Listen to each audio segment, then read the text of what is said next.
Hello, Space Junkies, and welcome to What a Piece of Junk episode number 151. I'm your host, Scott Botman, and we're here to talk about Star Wars on the Fandom Podcast Network. And joining me is my podcast co-pilot, Mr. Derrick Marsh. Derrick, how's it going?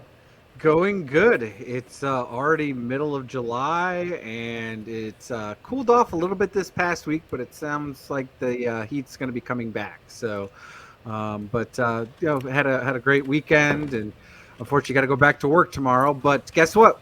We get to talk the season finale of the Acolyte today. Yeah, and we had some really cool Star Wars firsts, as it were, within live action, which I'll talk about when we get to the part where we ask each other what we liked the most about this episode. But we can't do that without our very own Dave Filconi, Mr. Miracle, the gooey chewy man of 1,000 nicknames, Nathan Miracle. Nathan, what's up? Hey! Derrick is right. It is way hot. It's been raining here. I heard some thunder and lightning. I suppose I heard the thunder, saw the lightning a few minutes ago. Hopefully that won't impact any of this recording. It was not forced lightning, let me tell you. It was the real natural thing. The real natural, actual plasma coming out of the sky. Yeah, so that's helped the temperature a little bit, but not much. Yeah, we've had tons of rain here over on the western side of North Carolina as well. And Derrick, I guess y'all been getting some thunderstorms there in the Bluegrass State? Yeah, we've been getting a little bit, mostly just rain, not too much of a thunderstorm, though it's due to come this time. The way the ebbs and flows of the air circulation seems to be a bit more western Kentucky and closer to Louisville, even though Louisville and Lexington are about an hour apart and are quote unquote considered central Kentucky. But it hits Louisville and then doesn't hit us. It either goes up towards the Ohio River in Cincinnati or it goes down to you guys. Yep, totally. For us, most of our weather comes out of Atlanta. It just goes right up I-85, which is really terrible if you're going to or driving from Atlanta in a rainstorm. You're going right through it. Yep. But that's not Star Wars, so what are we even talking about?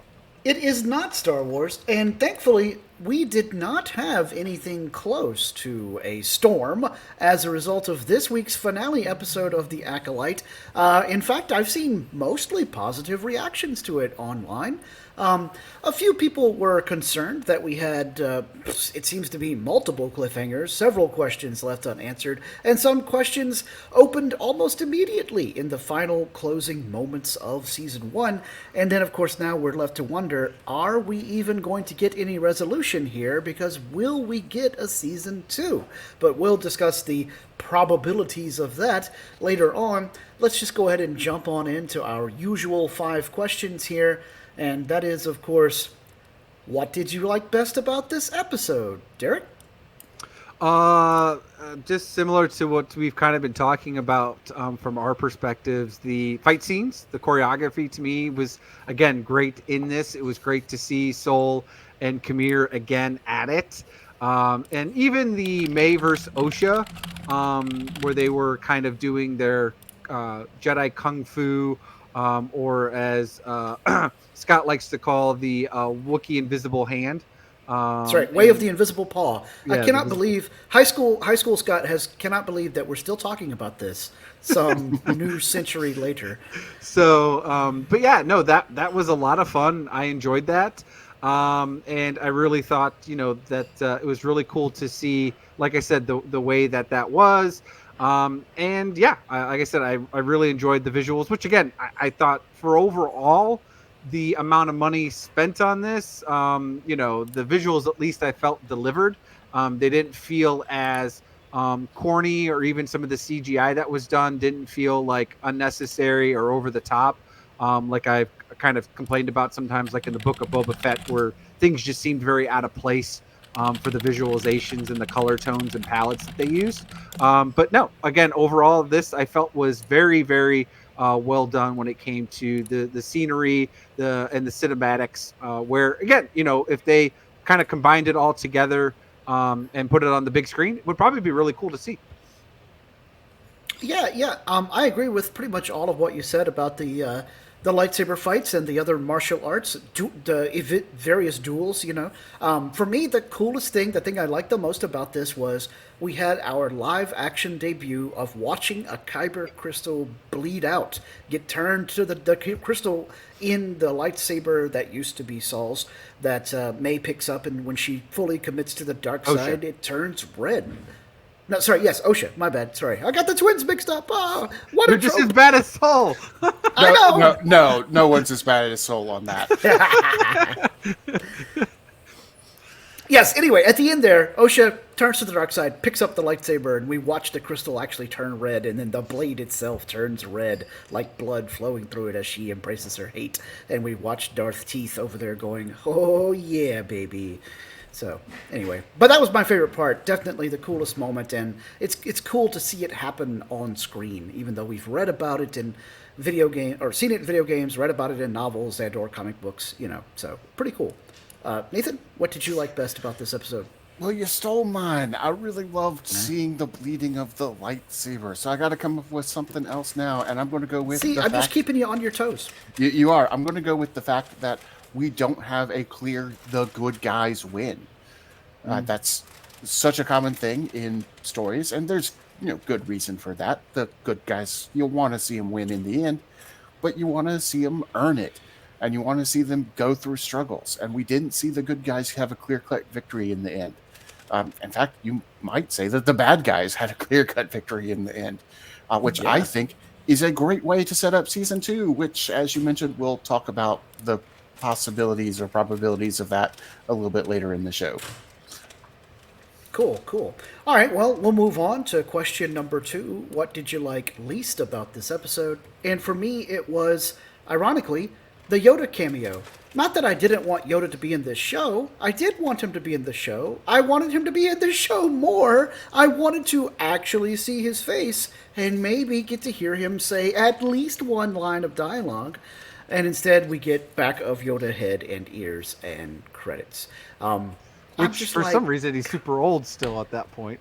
Even though it's like 200 years.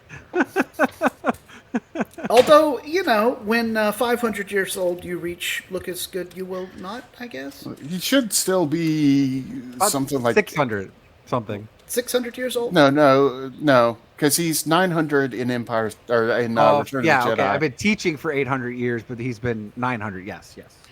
So it would take about 150 years off of that, would be about 750. It's still pretty old. By human standards, we have no idea how Yoda species ages. I mean, to be fair, Grogu looks like an old, wrinkled man at his age. And he's supposed to be, baby. So, yeah. All right. So anyway, there's my complaint about Master Yoda. If you're going to be in the show, give me some more Yoda. Come on, you guys. Derrick, what did you like least about this episode? While I agree with you guys that it was really cool with the kyber crystal bleed, I just didn't care for Osha turning bad. And again, I don't have a problem with it, but the ending of this just didn't deliver on the enough in the story to get me to understand why. Like, I don't know if it was just the dialogue or the Amanda, I think is her name, her acting on this, because it just fell flat. Like, I didn't feel like enough where she should be turning raged and how she can all of a sudden force choke and just instantly, again, go to the dark side. But it was like, it to me, it's like, yeah, she was lied to and yeah, quote unquote, but I don't know. It just, it fell flat for me on that portion where she okay, so maybe the 2 or 3 Jedi did a bad thing, but then yet she's still going to throw away everything to go to the dark side. Like, I don't understand that, because it's not like the Nightsisters were worshiping the dark side of the Force. I'm not saying they didn't have, some, things that they, could have been, quote unquote, maybe evil tendencies, but to me, it didn't picture that, right? To me, I felt like the times that they were acting evil was really because they were trying to keep the children away from the Jedi. Like, I didn't feel like they were there in Brendok, like they're going to be like, oh, we're going to make world domination, or we just slayed all these people to take over this planet. You know what I mean? It's not like they were doing evil intentions, And I can understand, May was just always pissed off at the world, but Osha wasn't. And she spent 8 years with the Jedi. Like, she should know that there is good out there. You know what I'm saying? It's not like everything. Yes, there's a few people that are bad and in theory, but again, it wasn't all the Jedi either, right? At the end of the day, we talked about it. There were things that the Nightsisters did just as much to provoke the incident that happened. Again, where had the Jedi just not been there, yes, that's fine, but there was a lot of lies and deceit amongst the Nightsisters themselves, including May. And Osha just all of a sudden throws everything to the side, like I said, and just fully commits. Even though, is she just now okay with killing people? Like, I can understand she wants the vengeance on the 4 Jedi, but they're dead, right? She should have not won any vengeance on Yord, or Jackie, right? Like, I mean, why would she fully commit to the dark side at this point? And I just don't like that, because to me, that wasn't who Osha was. There was no inclination throughout these first 7 episodes that she really was evil to begin with. Like I said, I can understand she was angry and she, didn't want Saul to keep talking and whatever, all this stuff, and wanted him dead at that point for lying. Okay, fine. But I just don't feel, like I said, that was warrant her to go completely to the dark side and now wanting to be trained by Kamir. Like, she's going to throw literally everything away just for power, dark side stuff. Although, what did she throw away? I don't feel like she had anything to throw away. I just don't think she was ever a bad person. Yeah, she's throwing away herself, her identity. I don't disagree that it needed more setup. It definitely did. It needed more explanation.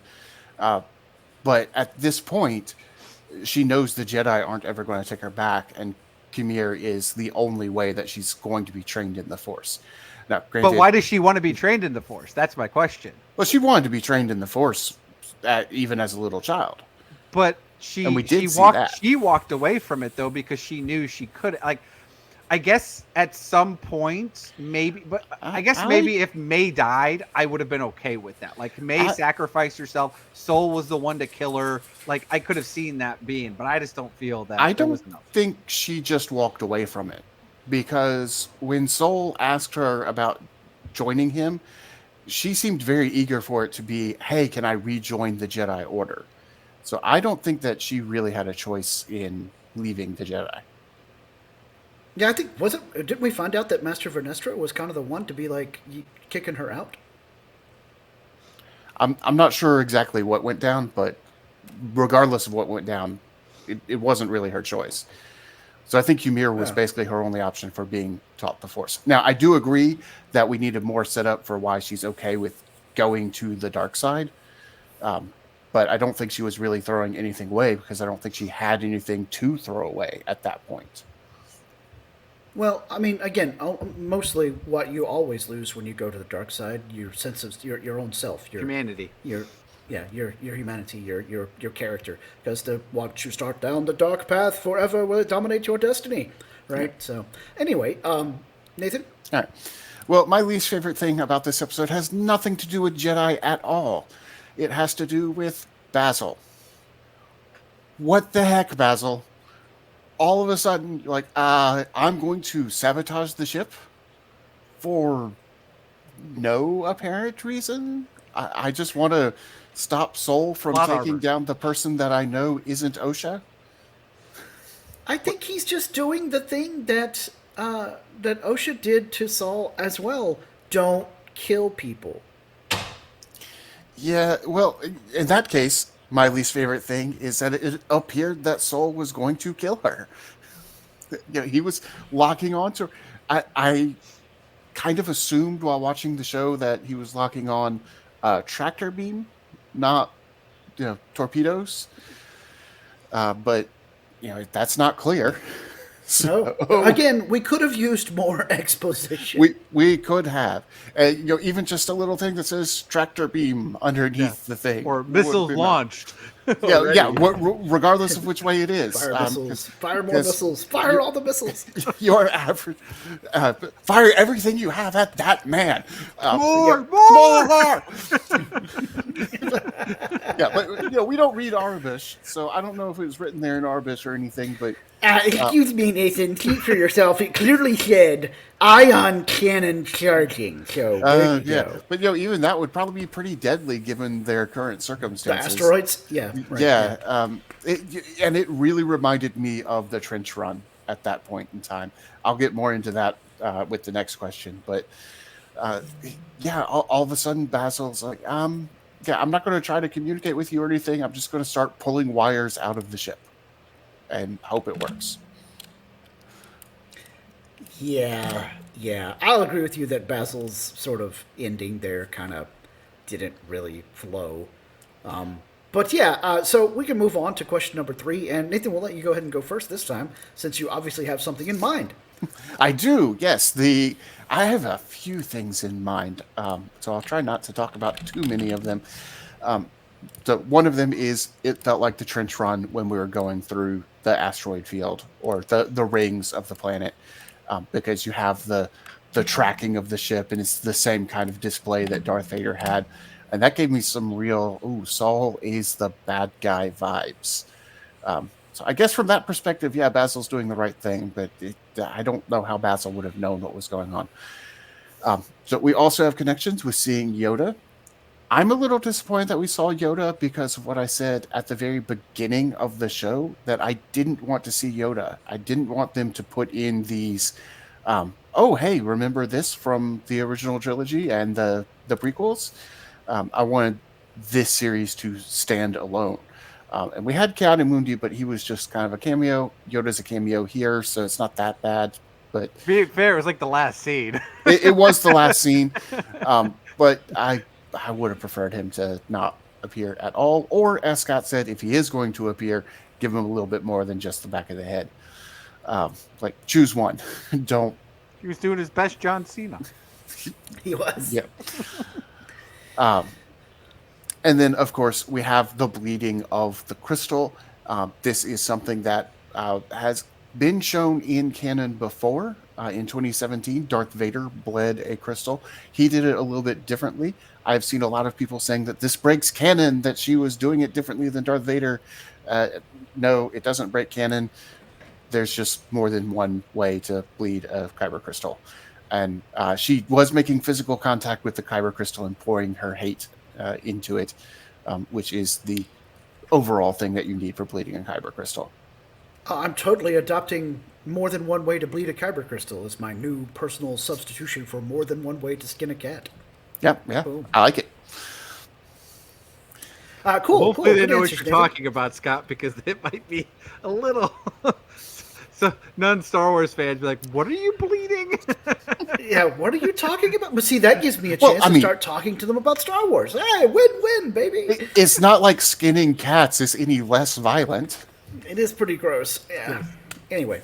Okay, so the one that I was thinking about was expanding upon the lore and importance of force choking somebody. Because, and I think we actually talked about this way back during our podcast about episode 2 or 3 of The Acolyte this year, but this was her killing a Jedi without a weapon. I can't believe I didn't really think about, she's just going to force choke him, because that proves that you finished your final dark side lesson, because now you've mastered the ability to hate long distance. So, that was pretty cool to me. So now, it's like, anytime you see somebody doing a force choke, they are really being influenced by the dark side.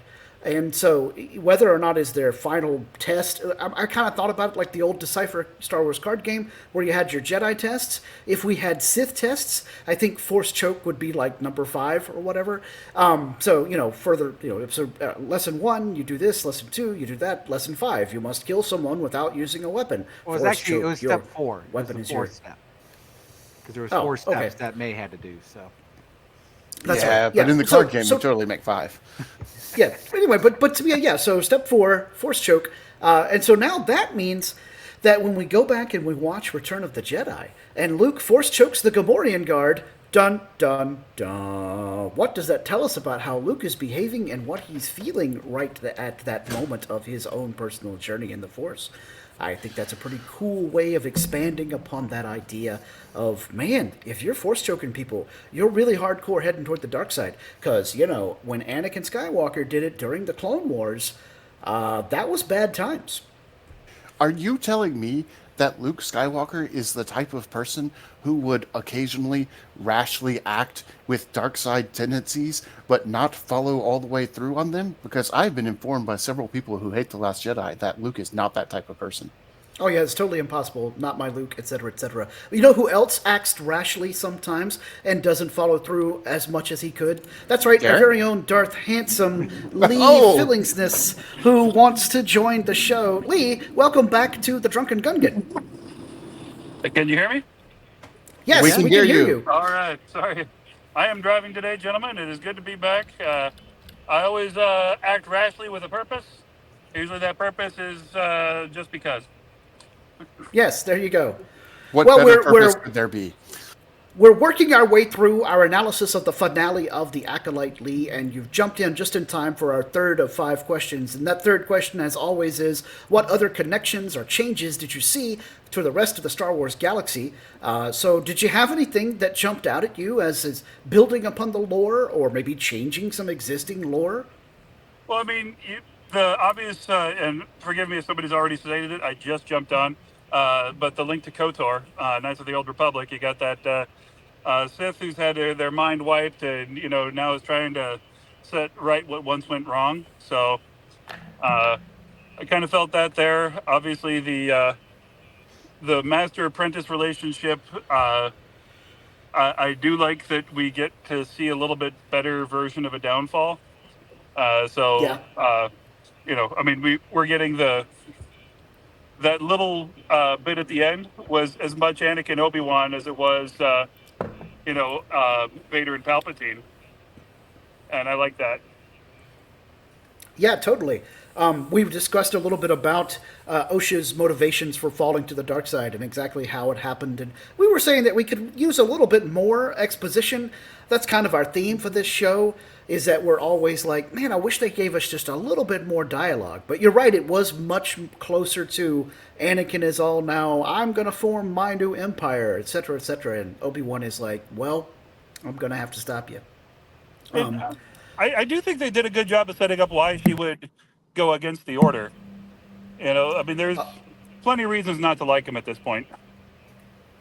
That's true. She has a lot of personal vendettas. Although Nathan was pointing out that, it's maybe more of a personal vendetta against a particular group of Jedi, not necessarily all of the Jedi. But you feel maybe she just is all lumping them all together in one category?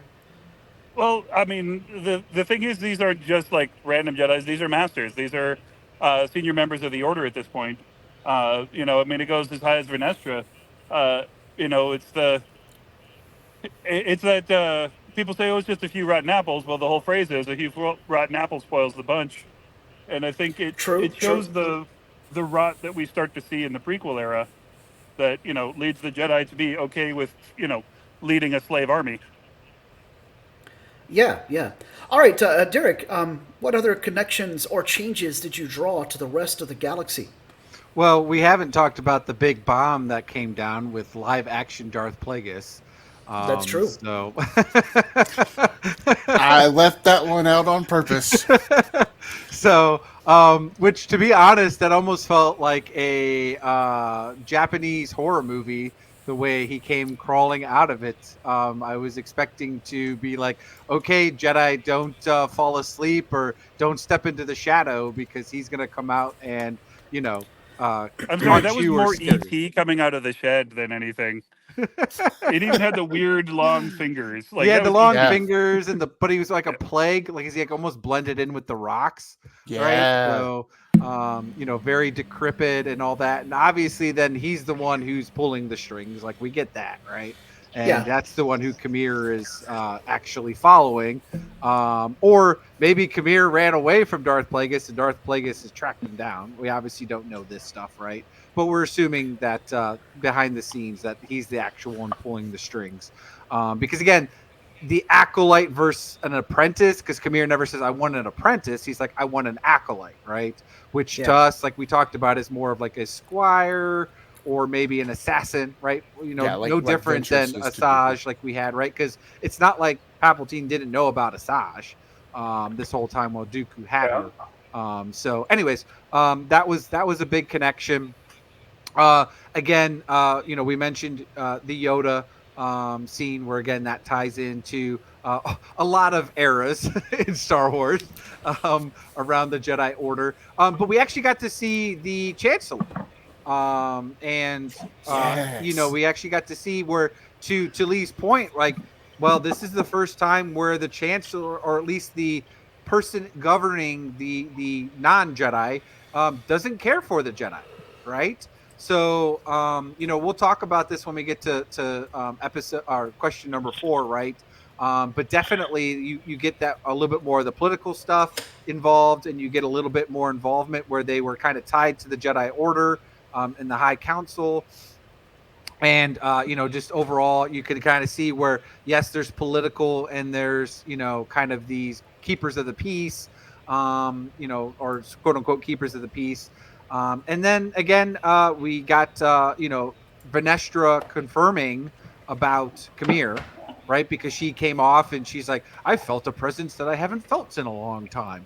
And she's like, he's here, right? So we definitely got that link. And it seems to be, or at least in this period, there's a lot more Jedi or fallen Jedi or Jedi that just, former Jedi, I should say, that just don't complete college, essentially. Yeah, right. Because, college dropouts. A bunch of Jedi college dropouts. Because prior to this, we all assumed it was just a cult sect, and Ahsoka was really the first to kind of walk away from the Order. But apparently it's a common thing. I don't know. Happens all the time. Apparently. There are more ex-Jedi now than there are real Jedi. Apparently. Or I Make thought you wonder if... I was going to say, make you wonder if Saul is one of the 12. Ooh, yeah. So he could be one of the people that... Go ahead, Lee. Explain that. Well, in Episode 2, the Attack of the Clones, when they go to the archives, Obi-Wan is standing in front of the bust of Count Dooku, and he's one of the 12 who left the Order and kind of put it behind. And like it was marked as like a tragedy or like a loss. And I'm wondering if if Saul is now going to be retroactively one of the 12. Yeah, I could see Vernestra pushing to change the records, if you will. Was it 12 or 20? Ooh. I don't know. I haven't watched Attack of the Clones in forever. So. Yeah, it's been a couple years for me. So regardless, a fairly small group. Yeah. Yeah, I'm going to go and punch it into the Google machine while you guys continue to discuss what that might mean. So, but definitely that's a good call out there, Lee, where that could be, at that point a call out for a particular amount. But again, at this point we've seen, it feels like quite a few in just this one 8-episode series, or felt like it's more common, like I said, whether it is or isn't, but it definitely gives that premonition. But yeah, I mean, like I said, there seems to be a lot of connections to a lot of different things. And again, I like the world setting that they did again in this. We went back to Brendok, where it all, kind of ties back to everything, where everything happened from the beginning, right? From the whole tragedy of this story. The only thing I didn't care about was, after all these years, after Brendok, they never at least mentioned it for exposition purposes, or at least an untold thing. Like, whatever happened to the virgins on the planet, right? They never quite explained, because obviously it's still a lush planet, right? I mean, it's obviously, it's not like, I mean, the foliage was growing over the Nightsisters Coven temple after it's been, abandoned for 16 years. So it is, in fact, the Lost 20. According to Wikipedia, It is the Lost 20, of which, at that time, it was said in Attack of the Clones, Count Dooku was the most recent one. So, yeah, you have 20 Jedi Masters who, over the centuries, departed from the Jedi Council due to some sort of ideological difference. So, They are masters specifically, so we would not count Osha as one of these. Or Khmer. Or Well, Khmer, I'm talking or Soul. Yeah, Soul no, being- you're right with Soul. Soul could be, Yeah. yeah, Yeah. because he was a master. But getting back to Derrick's question, I think the virgins on the planet all made a pact to have sex by prom. I think that's how that went. No, not virgins, you goof, virgins. Sorry, But see, American that's Pie, funny, man. because I made a Yes, pact indeed. not to go to prom. Yeah. Actually, did you make a pact not to go to prom or just a plan not to go to prom? It was a pact. Well, it was more his personality and appearance and general hygiene. It was a pact, but I had an out because I was the originator of the pact. I said I wasn't going to go to prom, and the next person said, I'll go to prom if he goes to prom, and then the next person said, I'll go to prom if he goes to prom, and it went down the line like 5 people. So if I went to the prom, they were all on the hook, but the other 4 people all ended up going to the prom, and I wasn't on the hook because of the way the conditional statement went. So you're the only one who kept the pact. That means Yeah, you have to go yeah. kill all the rest of them for failing to keep the pact. Well, not anymore. I mean, I did. He already killed them. That's right. You're dead to me, Jerry. All right. By the way, Well, did you guys we've ever got- see the Phantom Menace American Pie movie spoof that they made? No? It was early 2000s, and like it was actually a pretty good mashup. But the best line in it was Master Yoda. I sense much beer in you. Beer leads to hangover. Hangover leads to headache. Headache leads to suffering. That happened while I was in college, and we would say that to each other just to get each other to laugh while we're hungover and pissed off. So it was, yeah. I just had a flashback, guys. Sorry, old man moment. Old man moment, you're forgiven.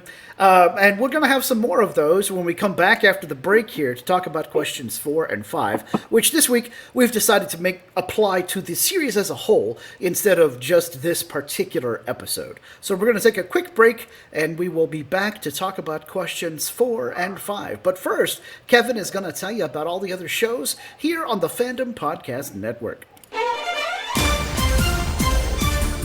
Thank you for listening. We hope you're enjoying this podcast. Here are the other great shows on the Fandom Podcast Network. Culture Clash, where we discuss the latest in entertainment and pop culture. Blooded Kings, our show covering the entire Highlander universe. Couch Potato Theater, we celebrate our favorite movies. And Time Warp, our Fandom Flashback show discussing a year in movies and our favorite retro movie, TV, and pop culture topics. Good Evening, discussing all things Alfred Hitchcock. Hair Metal Podcast, we cover the rock metal music of the 80s and early 90s. Type 40, a Doctor Who podcast, discussing the time-traveling Doctor Who universe. Lethal Mullet, an action film podcast covering the 80s, 90s, and beyond. Also, check out the Lethal Mullet Network for more great podcasts.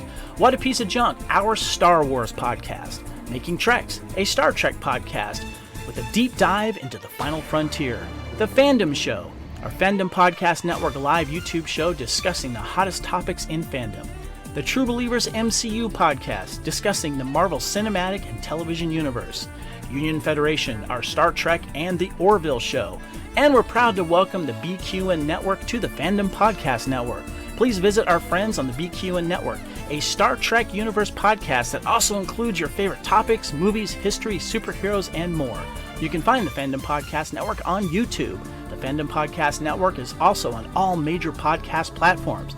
The Fandom Podcast Network audio master feed is on Podbean at fpnet.podbean.com. You can find the Fandom Podcast Network on Facebook, Twitter, and Instagram. You can email us at fandompodcastnetwork@gmail.com. Thank you so much for listening, and remember, respect others and enjoy your fandom.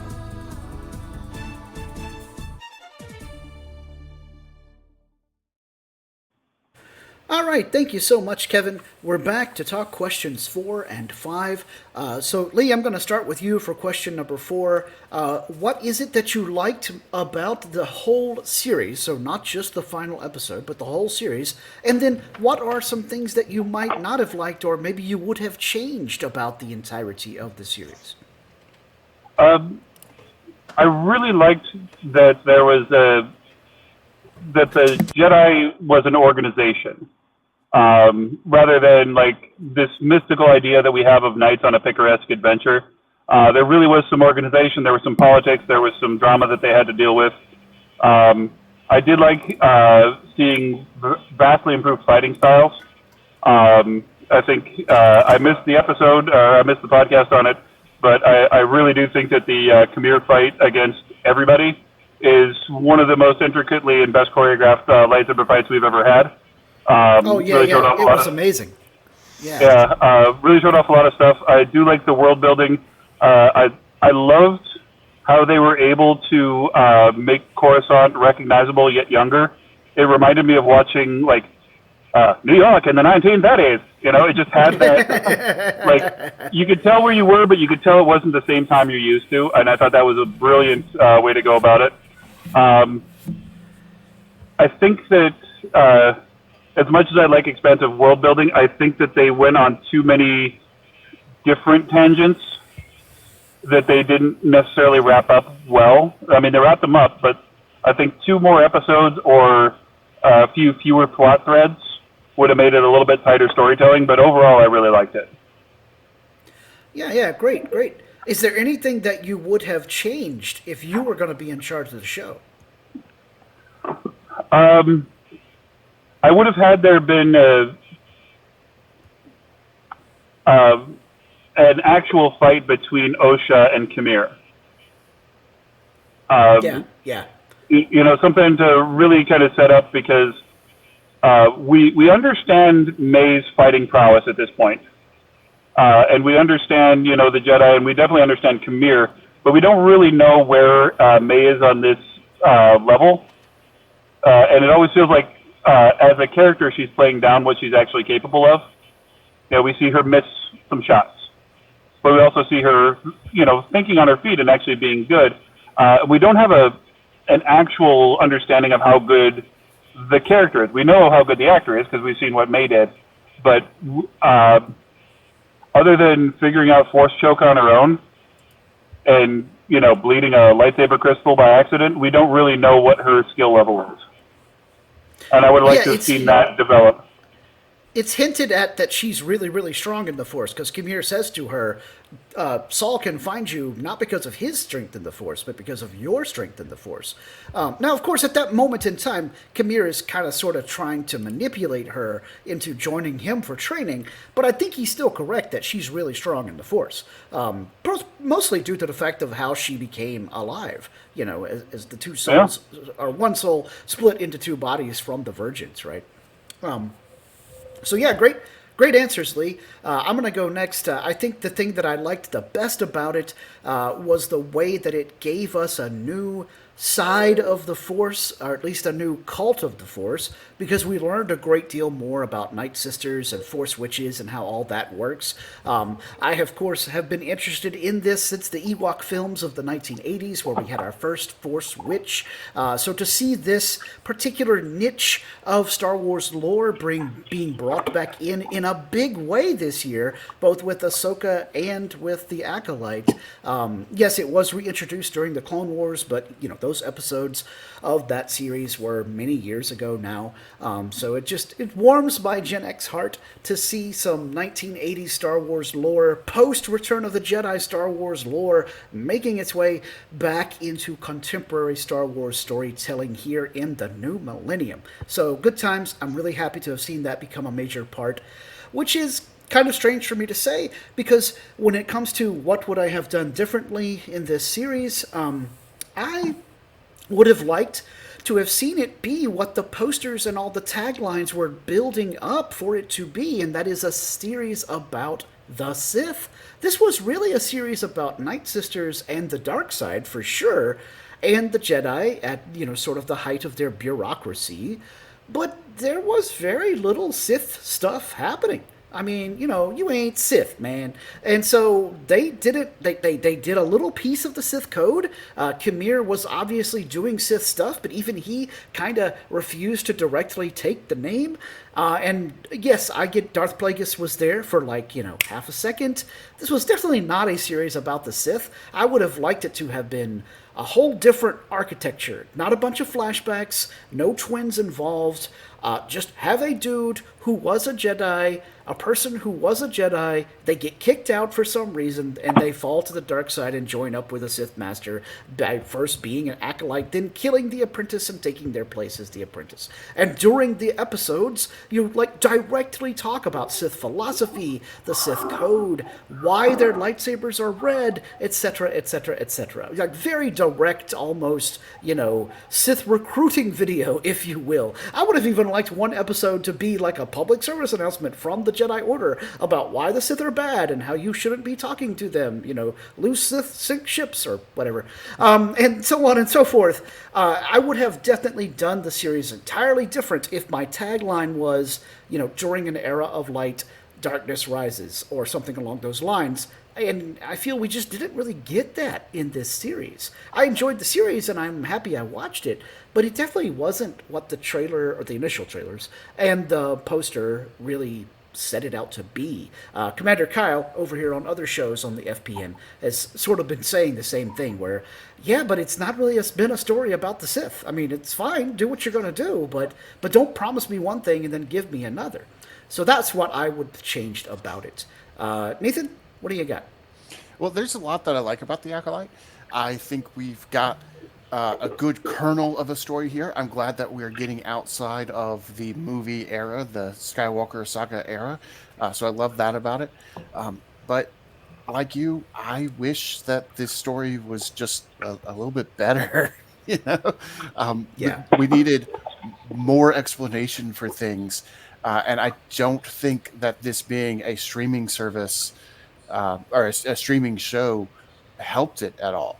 I think it would have been better to either drop it all at once or just do a movie. I think you could take what was here and distill it down to a 2-hour movie and make a really good movie out of it by taking out some of the extraneous stuff, some of the flashback stuff. Whole episode of walking. Yeah, absolutely. You could take out most of that episode and just have a couple scenes where they're walking. Or I think you could go the opposite route and extend this show out, have longer episodes. Looking at the run times on these episodes, there's some that are as low as 35 minutes, and that's with several minutes of credits and a last time on the Acolyte. So that's maybe 25 minutes of episode on some of these episodes. Make full hour episodes and give us the actual exposition and explanations that we need to understand everything. So many of the what did you like least about this episodes that we've talked about the whole season have been, well, this wasn't bad, but it came out of nowhere. There was no setup for this. And that really needs to be fixed going forward. Yeah, we very much agree. Many times we've said it felt like this was almost a movie that somebody at Disney was like, hey, Lucasfilm, we need another Star Wars streaming series. Take this movie that you've been working on, stretch it out, chop up the scenes, and add some filler, and let's make it into at least 8 episodes of a streaming series. And that's not always the right way to treat a story. It's not. And they need to go one way or the other. Make it a tight movie, or give us full explanations of things and give us a longer series, either more episodes or longer episodes. But it just fell right in the middle of not long enough to explain everything, but too long to keep people's interest. Can I address one thing? Absolutely. Sure. And this may be more just like inside baseball on storytelling and whatnot, but the story is the Acolyte. It's not the Sith, and it's not really even the Jedi. And I think it's a matter of, like, how did this person get there? Which I think they did a better job of saying how this person got to where they did than they ever did with Anakin. Because you see the justifications for the things that were done to her that were never truly explained or made understood. And you see why she would be mad at this system. And ultimately, the story is the Acolyte. And it seemed like it was going to be May, but May was never the main character. It was always Osha. Right.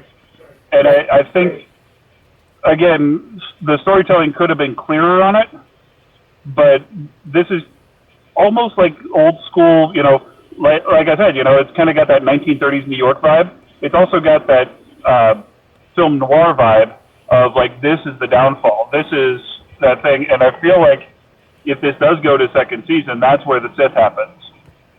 But also, they may have shot themselves in the foot because they didn't build up the fan base that they needed. Yeah. Question 5, we'll talk a little bit about that. But yeah, definitely I felt like the Sith weren't happening in this season. And again, not that this was a bad story. I enjoyed watching it, but it certainly wasn't what I felt like they were promoting. And of course, that happens with movies all the time. The trailer seems to do one particular thing, then you go see the film, and you're like, well, this was a really good film, but man, that's not at all what I thought from the commercial, Yeah, and if I can throw one thing out there, kind of piggybacking off of what you said, there's a channel that I listen to called Overly Sarcastic Productions, and this past Friday they put out a video that they called a detailed diatribe of how to fix Revenge of the Sith. And they talked about how that movie, we all remember loving it in the theaters, but if you go back and watch it, there's a lot that's not explained in that movie. Oh, for sure. And absolutely. That's why the novel is regarded so well, because the novel does a great job. And they talked about that. And like, one of the ways to fix it is read the novel. And it explains the fall of Anakin Skywalker so much better than the movie actually does. So at this point, we're at that point of having just the movie. We just have this season of The Acolyte. We don't have any of the other background. We don't have a novelization of this to give us a better explanation for why Osha went to the dark side. So yeah, we're kind of at that point of we don't have quite as much. We have more than we had for Anakin with just that movie, but we don't have the full real picture that we need. Oh. Yeah, totally. All right, Derrick, your answer for question 4 here, sir. What did you like about the overall thing? And if you could change the series, what would you change? Yeah, so I mean, I have to agree. Again, I've been talking about it for all the things that I like about this. I mean, definitely the visuals were good in this. Again, I loved the world building. Lee talked about it. I loved the connections. I loved how they were, you guys mentioned it, right? They were outside of the Skywalker story. We're trying to actually do something, again, would I have liked the Old Republic? Yes, I would have preferred that, but I'll take the High Republic at this point. Again, I enjoyed the fight scenes. Again, I thought some of the best things. Lee was absolutely right. I mean, I loved that episode that it was premised around basically like a slasher movie, right? Like, here's my Sith. I'm just going to go and kill a bunch of kids at camp. And that's basically what happened. And I was like, okay, cool. I would have preferred a little bit more guts and blood if I wanted to see a slasher movie, but I know it's Star Wars and Disney Plus, and they want all audiences to be able to watch it for the most part. So, and again, I really did dig that. And I like I said, I liked the overall story premise, what they were doing with this. We've talked about it before, and Lee talked about it again here, mentioning it, right, where it's bad cops in essentially, doing bad things, right? I mean, it's also the story about when a religion becomes too much of themselves and they think they're the right doers of everything. It becomes, a lot of complacency, becomes a lot of people hiding conspiracy things when, things are going wrong. So again, I thought the base of the story was done, was there, right? And like I said, I enjoy what they were trying to do with that. What I disliked and what I wish they, I would go back and change was basically how they executed that.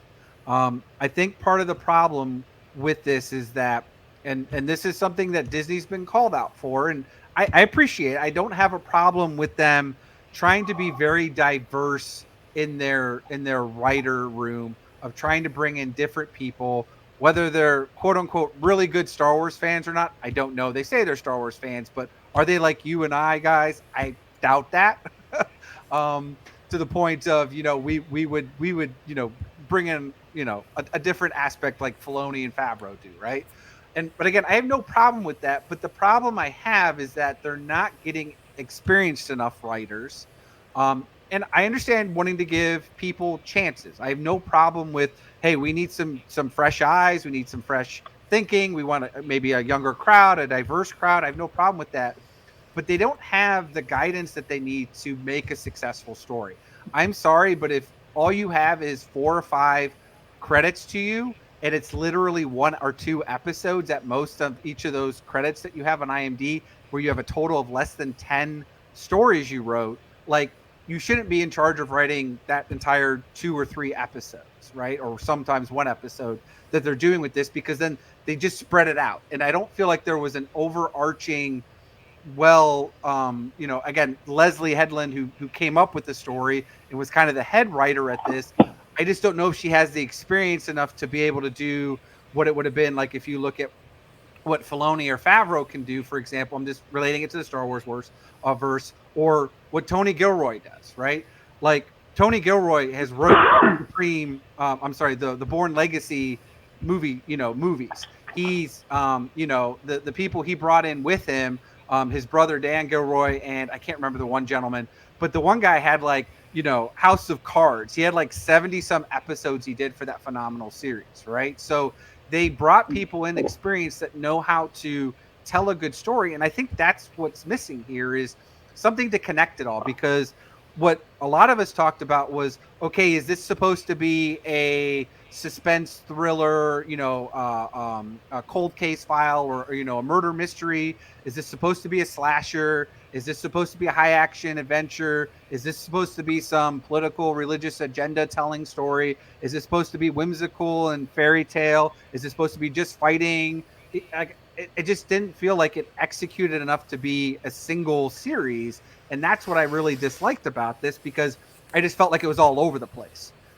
We've talked about it, right? The exposition, just the overall writing just seemed to be not there for me of telling a cohesive story.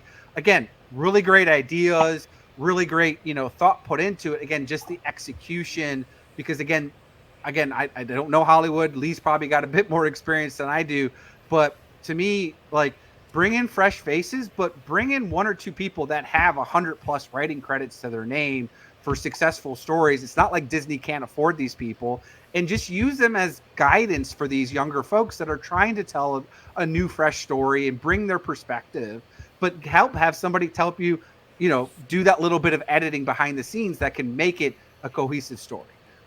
Because again, we got, what Nathan talked about, right? You got 8 episodes, but they're 25, 30 minutes. We talked about 4 episodes, really were probably 2 episodes to begin with, but because they were over an hour, they decided to split them. And it's no, just leave them as they were. They probably would have been better, especially if you would have gotten the whole flashback together as one whole episode. But again, I just think that's where the execution was what, upset a bunch of people, because it just felt like, what is this story trying to do? And I think it lost its identity. And again, I think that's what hurt it. So, but that would be what I would change. I would just say, hey, we need, where's Filoni in this? I mean, yeah, he's an executive producer, but shouldn't he be part of the writing table? I would think he should get some writing credit, where again, use him or use Favreau or use Tony Gilroy, somebody that's established in the Star Wars universe, who has well-written, proven record of, winning, awards and all this stuff, and saying, hey guys, we need to streamline this a little bit better. We need to take these ideas and make sure we're explaining to the audience the things that, you're wanting to convey. Or here's the things where we could probably cut some stuff, like Nathan talked about. We don't need a whole episode of them literally walking, from point A to point B. So again, just the execution, I think, would have been something I would do to again bring some cohesiveness to the story, which I think was really good. It was there. It just fell flat for me as a whole, where it wasn't as bad as Book of Boba Fett, but it kind of felt like Obi-Wan Kenobi to some degree for me. And ratings-wise, it was on par with Obi-Wan. So, I mean, you're maybe onto something there, Derrick, that it felt like Obi-Wan level of quality when it comes to series streaming. And that was why the Acolyte had very similar ratings numbers, or streams or downloads or however you want to phrase it these days. A similar number of eyeballs as Obi-Wan Kenobi, and that makes sense to me. But hey, that's a perfect segue into our final question for our analysis of the Acolyte Season 1. Derrick, you can go ahead and continue on because I think you were bumping up against it here. Do you think they're going to get a Season 2? And if they do, what do you want to see happen in Season 2? I mean, I think you guys talked a little bit about it. I mean, especially like Lee mentioned, right? Where it's like, okay, now let's deep dive into the Sith. Let's see the things that we wanted to see more or less with this series, right? And to your point, Scott, maybe that's what the initial point of it was going to be. But again, just like Andor, right? It's a story that they decided to do 2 seasons on, but this is going to fall flat enough where they may not get a season 2, unlike Andor, which was so successful. We'll get that completion of the story, right? So Leslie might have written a good enough story where we would have gotten 2 or 3 seasons, and that would have gone into more of the Sith things, like Lee mentioned, now that you kind of set the Acolyte up to be, right? And obviously we got the Darth Plagueis. So there's a lot of unanswered questions that, again, I hate. I don't mind a cliffhanger, right? That leads you to the next season. But you only have essentially, a handful of characters in here, and there was just so much unanswered that I feel like, again, we knew we weren't going to get answered in this episode. We got a couple of things somewhat tied up, but overall, that would be my big thing, is just pick a genre like of what type of movie you want to be or film series you want to be. And I'm fine bringing back the same people, but again, give me an overarching person to help make it in a pretty nice bow and make it streamlined. Again, we've talked about it. You got the money and you can make it. Disney, give us more than a 30-minute episode. Or don't give me 8 episodes. Give me 6 and trim it down where each episode is then an hour. And not try to break it so I can. Whoa, we got 8 episodes. Well, no, we would have been better with just 6. Yeah. So, Darth Handsome, Lee, what do you think? Are they going to get a season 2? And if they do, what would you like to see them address? I'm 50-50 on if it gets to season 2. I'm hopeful. I think I'm the outlier in this group that I really like the storytelling, but I also like the noir genre, and the holes in the plot are very much part of that. But if it does go forward, what I feel like this has been setting up is actually giving us backstory on the Nightsisters. I mean, we have this entire coven being, killed in self-defense, but also not really. It's not really Jedi self-defense because they're the ones that broke in and started, going whole hog. I think it sets up that animosity. I think this also, because we've been getting Tales of the Jedi and Tales of the Empire, it's setting up like how these things start to fall. What I would really love to see is somehow we get to Palpatine. Because, people live a little bit longer in this galaxy far, far away. Obviously, Palpatine may have learned how to prolong his life. Obviously, that was Plagueis' thing as well. But I feel like if we can set up, like, more of what the Nightsisters are and why they would be this way, because, they're obviously not doing anything on Brendok. They're not messing with anybody. They're like, we're just going to do this thing. We're going to have fun. We're sticking to ourselves, and now you guys are coming in. And now we understand how they became the enemy we created. And I feel like that is going to, in some ways, enrich whatever happens with the Nightsisters in the, shall we say, the common era with Ahsoka. I feel like if they get that season and they do it right, it is going to really bring some great detail and depth to the storyline that they wouldn't really be able to nurture as much in Ahsoka without, again, kind of like we were talking about, taking these episodes completely outside of the storyline. I think it gets us to a point where maybe we create Mother Talzin, and we understand, where the Great Mothers, how they got there, in Ahsoka, to, this place beyond the galaxy. Maybe we start to get like this this idea of why these cultures exist that aren't necessarily Jedi and are opposed to the Jedi but don't really care. Obviously, the Force Witches are after something completely different, and that's why they ended up there. So we find out these secondary motivations, and it's just this constant conflict, maybe, that the Jedi keep bringing to these rival factions that creates the enemies. And I think that would be really fun storytelling. I wonder if this group of Nightsisters, the ones with Mother Coral and Mother Anastasia, they talked a lot about being exiled and how they had to come to this planet. They found it, and they move into this old fortress that was there.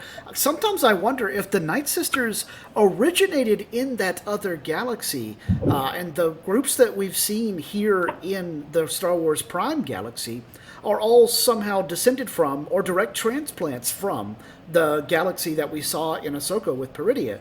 And I wonder if, in fact, Mother Anastasia, Mother Coral, and their group were kicked out of the Peridia galaxy, and this is where they ended up, running to as refugees from their own other sisters. I believe it. Yeah. Cool. All right, well, I mean, if they do get a season 2, I like some of your ideas there, Lee, so maybe we'll see that. Nathan, what do you think? Do we get a season 2 of The Acolyte? And if we do, what do you want to see them address? I am very afraid that we're not going to. I think there's been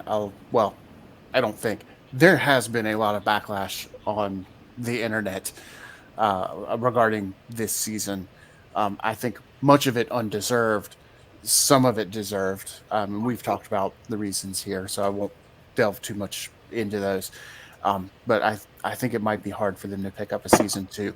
As for what might happen in season 2, I'm a little bit scared to guess because with other Star Wars shows where Filoni has a more direct hand in it, I've got that connection to him and I can kind of tell what's going to happen. I have had I've had so many wrong predictions with this show that I think whatever I predict is going to be wrong. So of course I'm going to predict stuff so that it can be wrong. We saw Darth Plagueis. We did not see his master, Darth Tenebrous.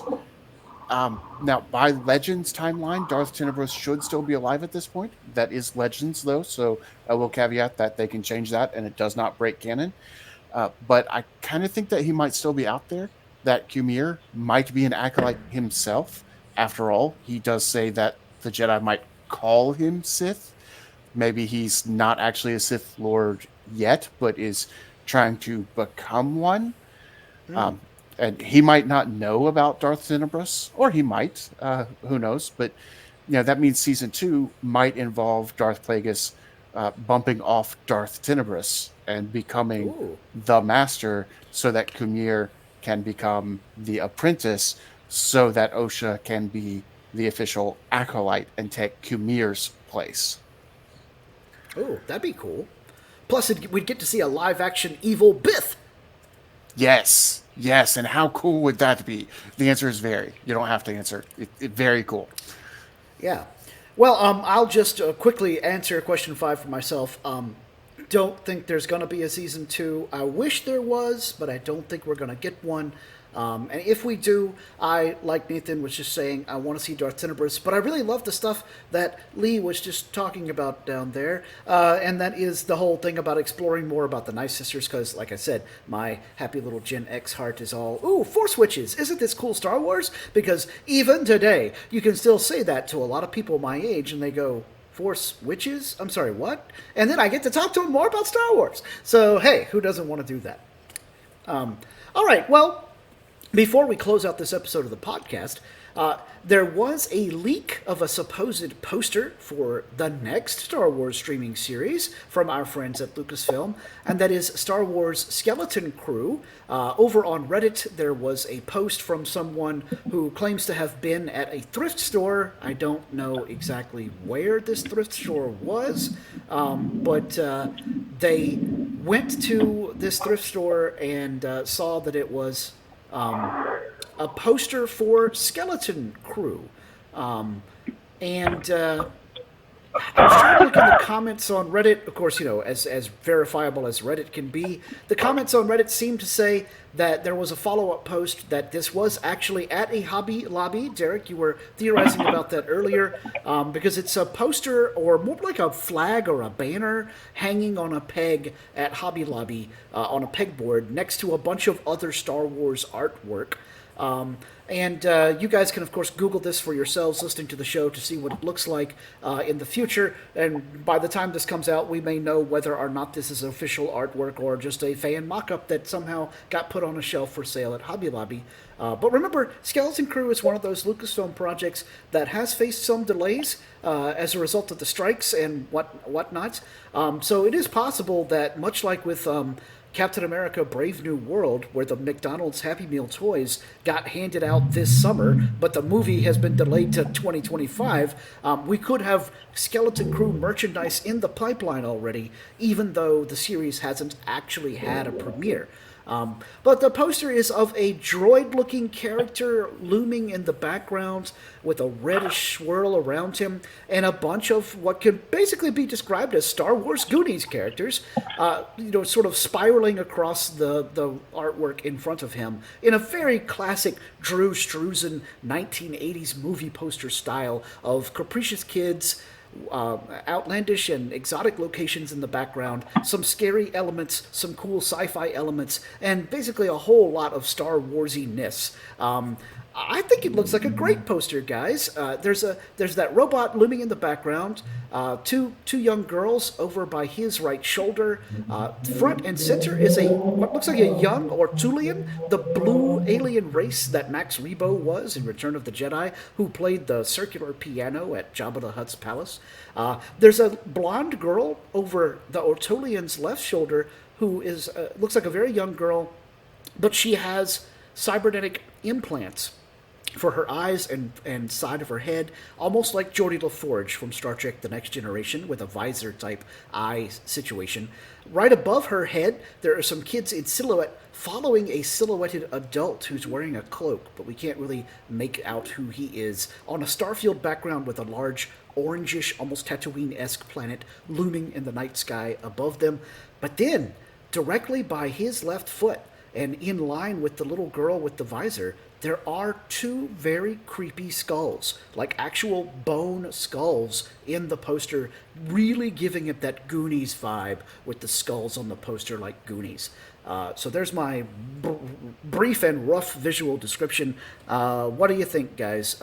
Actually, Lee, I'm not even sure if you've seen this poster or you can access it right now. So, well, it sounds interesting, and it put a thought in my head, just with the imagery that you're talking about. What if the Jedi that's trying to get them home is like a Force ghost or Force projection, like we saw in Last Jedi? Yeah. I mean, because, hey, Or the that Sixth plays Sense. into the title, Skeleton Crew. Yeah. So like all the different ways that could work. It'd be also kind of cribbing a little bit from Battlestar Galactica. Spoiler alert, but Starbuck was not alive for the last season. Even she didn't know that. Yeah. So, but this is the one that I keep on forgetting is going to happen. But every time I hear about it, it's like, okay, I want to see more of this. People keep on saying, oh, it sounds like it's going to be just a ripoff of whatever the new Star Trek with the kids is. But, we've been having, lost kids trying to get home since the Boxcar Children. So, I mean, it's well-tread ground, and Star Wars has never stayed away from somebody else's idea. I mean, it's No, it's all Flash Caravan Gordon. of Courage. Yeah, it's Caravan of Courage. It's Flash Gordon. It's Prodigy. That's the Star Trek show, Star Trek Prodigy. Thank you. It's it could Excellent easily, season 2, by the way. Go watch it. It could easily be any number of kids lost in space. Heck, it could be Lost in Space. So there you go. Derrick, what do you think about if it go ahead, is Nathan. a Force ghost, then one of those skulls could be the dead Jedi. I was going to say they need to That's what carry it around I was like thinking.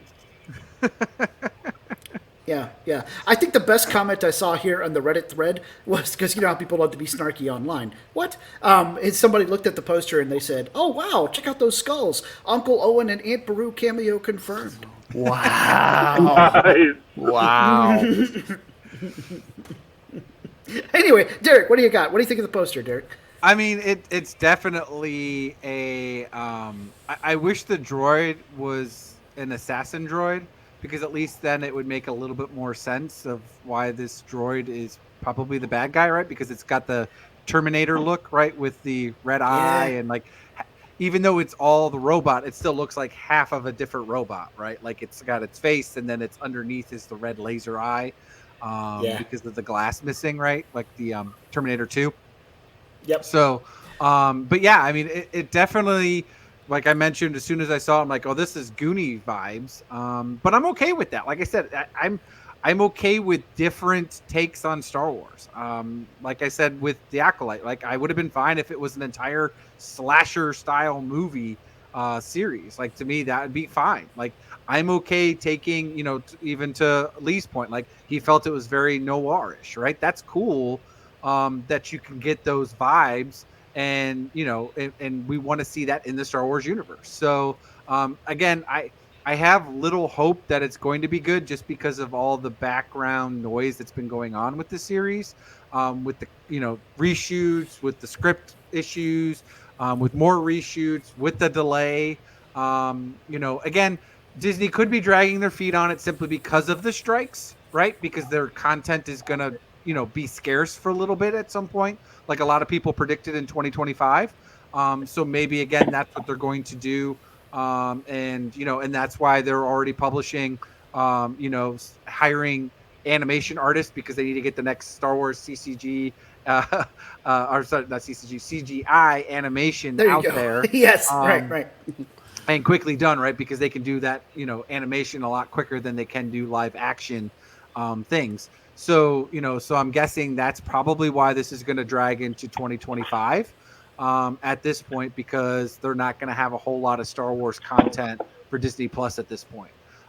So again, like Lee mentioned, like I keep kind of forgetting, like it's still there in the back of my head, but like I said, until I actually see a trailer for it, it's just going to be like anything else that I consider in the Star Wars movie. It's not canon until I see a trailer. Yep. Now, guys, help me out. Didn't we learn that Jaleel White, Steve Urkel himself, is providing the voice of that droid?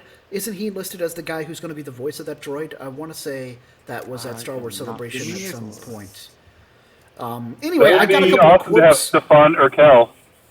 That's right. Yes, Stefan. I got a couple of quotes from executive producer and director John Watts, who worked on Skeleton Crew. He, of course, explains, he gives the one sentence, the elevator pitch. It's about a group of kids that find a mysterious secret on their planet and accidentally get lost out in the galaxy.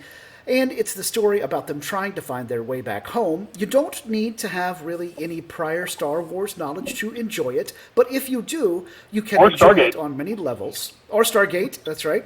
And then he goes on to explain how they used a lot of different techniques. He said we had previs, motion capture, we shot on the volume, we did everything. But the most fun part was we also used all the old school techniques as well. We got Phil Tippett to come do stop motion animation.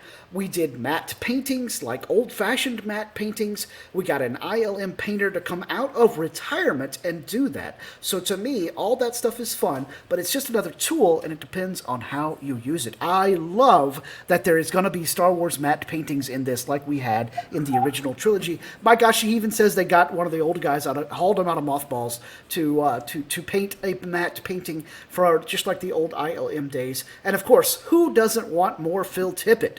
The guy who, was responsible for the dinosaurs on Jurassic Park. I love that there was a whole Twitter thread a few years ago about Phil Tippett responsible for dinosaurs. And people started putting up all these screenshots of dinosaurs eating people in Jurassic Park. And they're like, you had one job, Phil. You were in charge of the dinosaurs. And he played into it on Twitter perfectly. He was just like, my bad, you guys. I admittedly messed up. Oh. So I looked it up. Can I say that I hope that... Go ahead. Go ahead. No, go ahead. I was just going to say, I do hope that they improve the matte painting. If you've watched Return of the Jedi recently on Blu-ray, it does not hold up. Oh, the matte paintings on that are pretty clear. When you're at the Ewok village in Return of the Jedi, you can easily see which part is going to be action and which part is just a matte painting.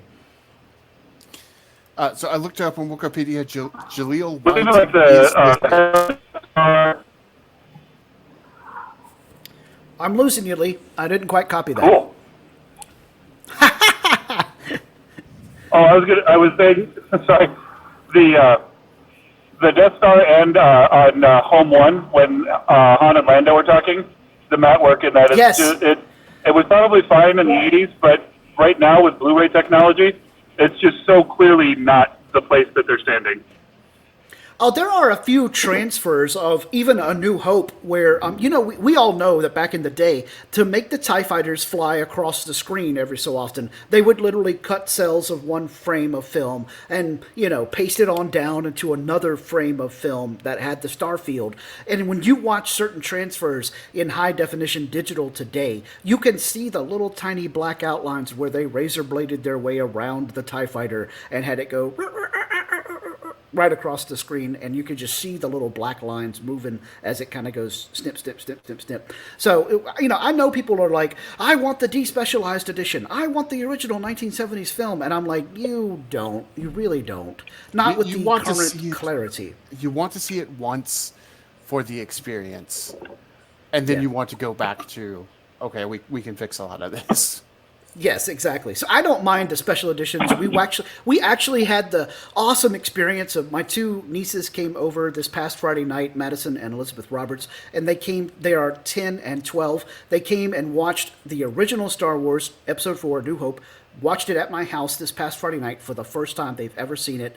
Guys, it was sublime. I mean, they got a little antsy and started kicking each other and playing on their phones at the beginning of the film as we were introducing characters and during the scenes in Mos Eisley where Han and Chewie are back bartering with Obi-Wan and Luke, and then they have to blast their way out of Mos Eisley.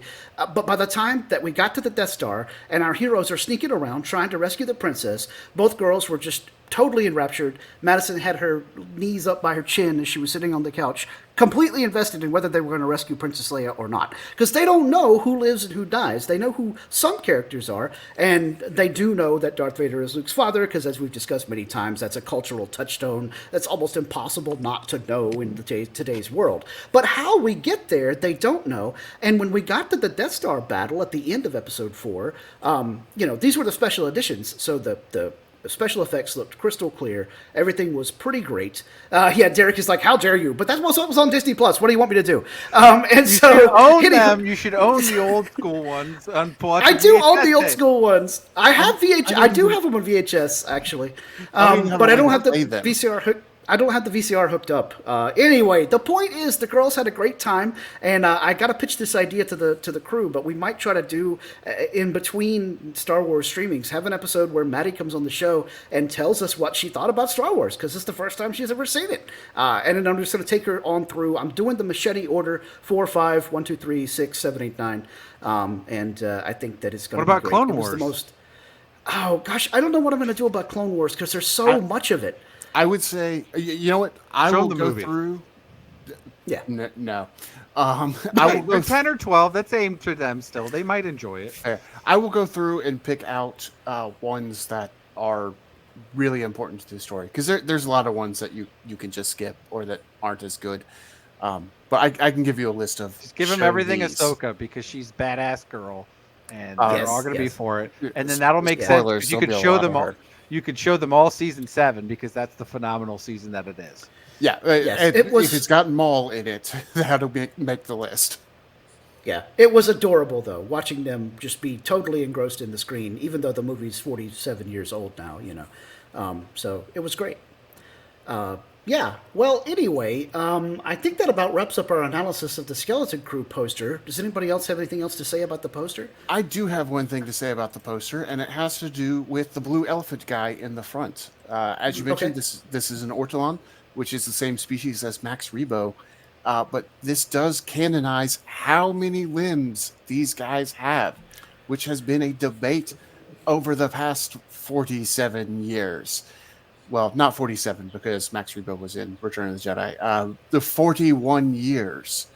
Yeah. Apparently, he was only supposed to have 2 legs, or at least the puppet only has 2 legs, and it looks like he's playing the instrument with his feet. But it's not clear if it's intended that he only has 2 legs, or if that was just because of the puppetry, how they were going to do it. And there were action figures in the 80s that showed these guys with 4 limbs, 2 arms and 2 legs. But it's been a big debate ever since then. How many limbs are they supposed to have? And if this picture is accurate, then they are standard humanoid 4 limbs. So here's my personal theory about how this happens. Because there are also Ortolans in the, now admittedly, Legends, Star Wars, The Old Republic MMO, that are diminutive, but 4 limbs. I think that as you get older, as you age, if you are an Ortolan, your limbs begin to atrophy, and your legs become longer, and your arms become shorter. And so Max Rebo is a really old guy. That's why he's such a master musician, because he's been doing it for so long. And so he is, therefore, the quintessential old man Ortolan. Oh, look how short that guy's legs are, or arms are, rather. He must have been around for a really long time.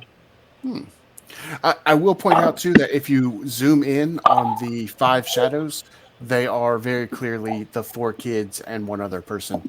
And the last one has the elephant trunk.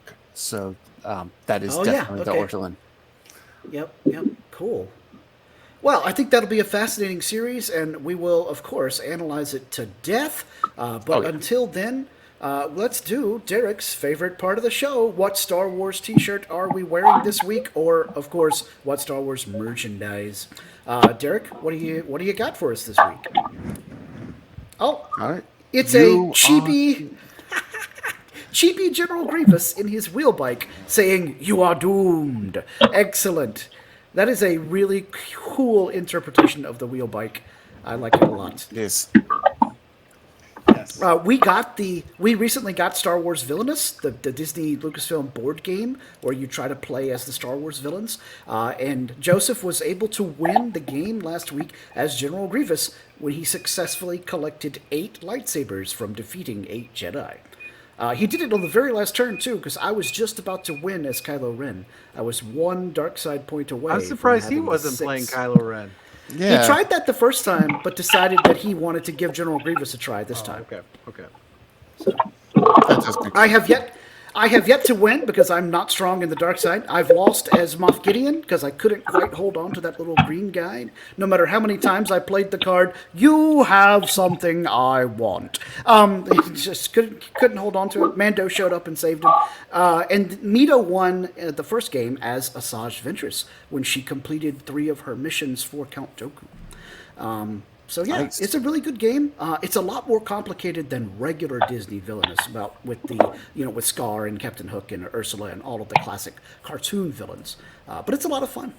So t-shirt Scott, this can week. I ask you a question? Yes. When you're mad at Nita and she apologizes, do you say "apology accepted, Captain Nita"? I should say that. From now on, I should say that. She would think that's hilarious. She would be like, "Hey, I've been promoted to captain." You say, "I'm the captain now." That's right. I'm the captain. Look at it.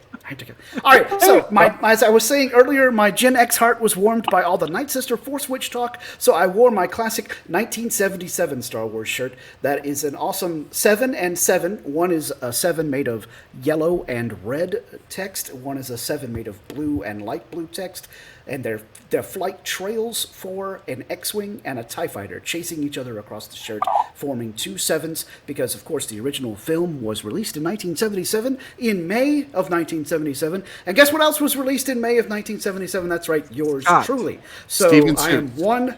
That is also correct. You get half points, Nathan. I know where you got that shirt. I got it for you, and I got an identical one for Steven because I knew that you have the same birthday. Not the same day of the year, but the same day. That's right. The same exact date. And, of course, that means Steven and I are roughly 1 week younger than Star Wars A New Hope. Because we were born on the 19th, and Star Wars premiered on the 25th of May. So you're about 1 week older. Yes, I should say 1 week older. The movie is 1 week younger than us, but not even a whole week. It was like 6 days. Come on, man. All right, so Nathan, what do you got for Star Wars merch? Well, I am wearing my Dave Filoni outline T-shirt that I've worn so many times before, so I thought, I should get something else too. And this weekend was mini extravaganza. Atomic Mass Games puts on this extravaganza every year. They've got a couple of big events of the year, and this is one of them. And they talk about what they're going to do with their miniatures games in the coming year, and they give a lot of spoilers and whatnot. And one of the things they talked about was Star Wars Legion, which is a game that Scott, you and I both used to play. I don't know. You've got Shatterpoint there, but I have Legion too. But we used to play Legion a lot before the pandemic. The pandemic really kind of kicked me out of Legion. Plus, I got tired of painting clones. I mean, I love painting clones, but after like 50 of them, I was like, you know what? I'm kind of done. But I've been working on a table made out of a tree from my grandparents' front yard. The tree had to be cut down, but I got a slice of it. I'm making a table out of it. And one thing I want to do is put Ewoks in the table. Hey. So I got these Ewoks from Legion. Hey, it's Logan. Nice. Yep, this is That's Logray. Tebow, I thought. Oh yeah. Nope. Logray's got the definitely skull. Logray. He's got the skull. He is he is a shaman, so he can somewhat witch use doctor. the Force. Yeah, he's so that kind of ties into the witches. And Atomic Mass Games basically announced a 2.0 of Legion. They are redoing the rules. A lot of the old stuff is still legal, but they've got new cards to go with them that you're allowed to print out and play with. And they're Oh, thank God. Yeah, yeah. Yeah, But it's not X-Wing 2.0 where you have to buy everything. But they're all also re-releasing a lot of the existing models in hard plastic instead of soft plastic, which will be a much nicer quality. So if you're interested in getting into Legion, now's a great time to think about what you want to buy in the coming months, because it's not out yet, but you could use this as a good jumping on point and get hard plastic stuff, good quality stuff. They just need to finish Phoenix Squadron. That's what I've been waiting for. Yeah, they do need to do that. But they did talk about they are raising the point limit in that game. So all of the units have point costs, and that kind of defines how much you can put into your list. And one of the problems that people have run into is if you try to put in a bunch of characters, like Phoenix Squadron, they take up so many points that you don't really have enough points to actually play the rest of the game. And you do need like generic trooper type people too. So they are increasing the point limit to 1,000 instead of 800, specifically to help get more characters into the game, more of those unique characters that you want to see, like Phoenix Squadron. And maybe someday the Acolyte. Oh, Maybe. Although they are very much set in, we've got Empire, Rebels, Republic, Separatists. I was really hoping that they would announce First Order and Resistance, but they haven't. So I don't know that they're going outside of those two time frames. They may not. Yeah, I could see that happening. Them not going out. But they might do that with the new announcement, like you said. Once they actually go to release product, maybe they'll make that announcement then as the big surprise. That is true. They have said that this is all non-exhaustive. What we have told you is not everything that is coming. So that could be something they're holding in their back The pocket. next core set re-release, kind of a 2.0. Well, and like I said, they have a couple of big announcements every year, so maybe they're holding on to that for the next one. I mean, Gen Con's around the quarter too, so they could be making some things there too. That's true. It's not uncommon for them to announce things at Gen Con. So kind of the roadmap for everything. But all that to say, I've got an Ewok. Excellent. Well, Darth Handsome, Lee, are you still driving? Should I even ask if you have Star Wars merch to talk about this week? Well, I do. I've got a couple things. I'm driving, so unfortunately I won't be able to show them, but I'll send pictures. I am wearing one of my favorite Star Wars shirts. I've got Sky Walken, and it's Christopher Walken's face on Luke Skywalker's body. I do love my mashups. People tell me I do a pretty good Christopher Walken, so it's really fun the wow. Piece of junk. The moment. Yeah.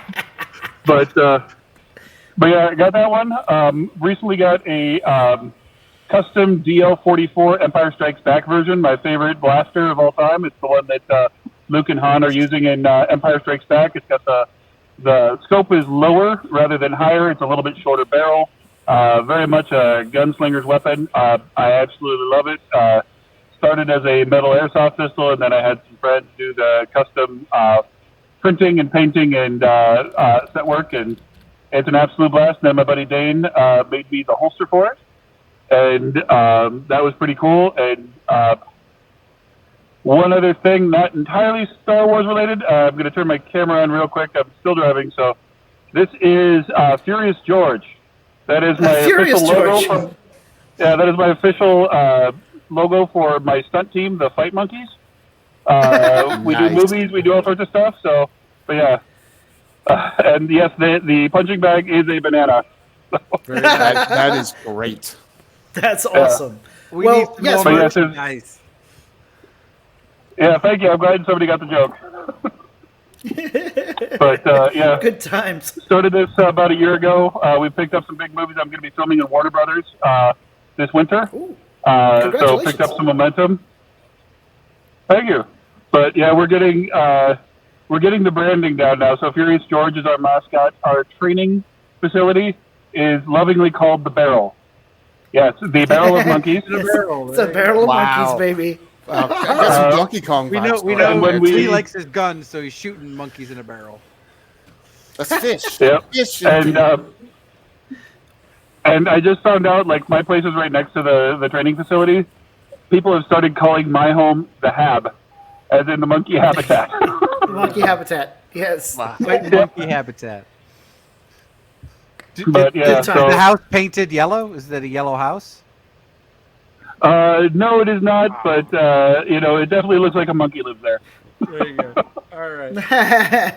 Cool. All right. Well, thank you so much for joining us this episode, Lee. If you guys out there want to get your own cool What a Piece of Junk t-shirt or mouse pad or coffee mug or anything like that, please hit up our store over at tpublic.com and just put in Fandom Podcast Network in the search bar.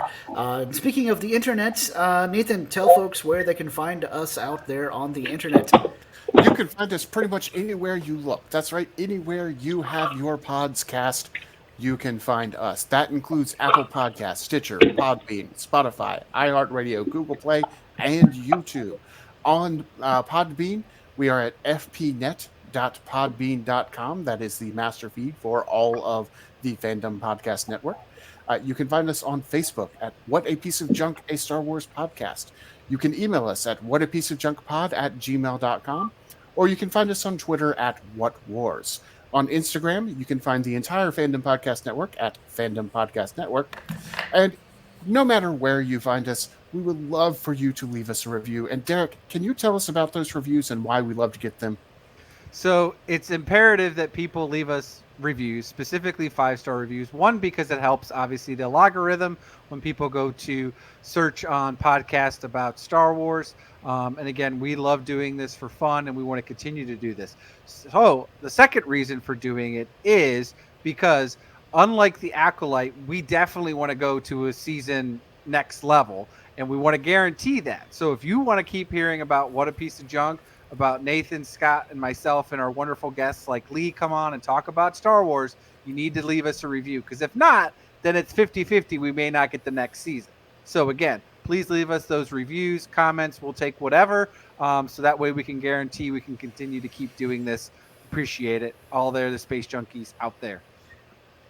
Yes, and so, as is often the tradition, we've come to the end of another Star Wars streaming service, so we may take a few weeks of a break from new episodes of the podcast, but like I said, I'm showing Madison and Elizabeth the Star Wars movies, and so we may have a few episodes of the show where the girls get to come on and talk about what it's like to be a brand new Star Wars fan. At least I hope they're going to be fans. I have these crazy ideas about dressing up as Old Man Luke and having Maddie be my 12-year-old, Ray Padawan.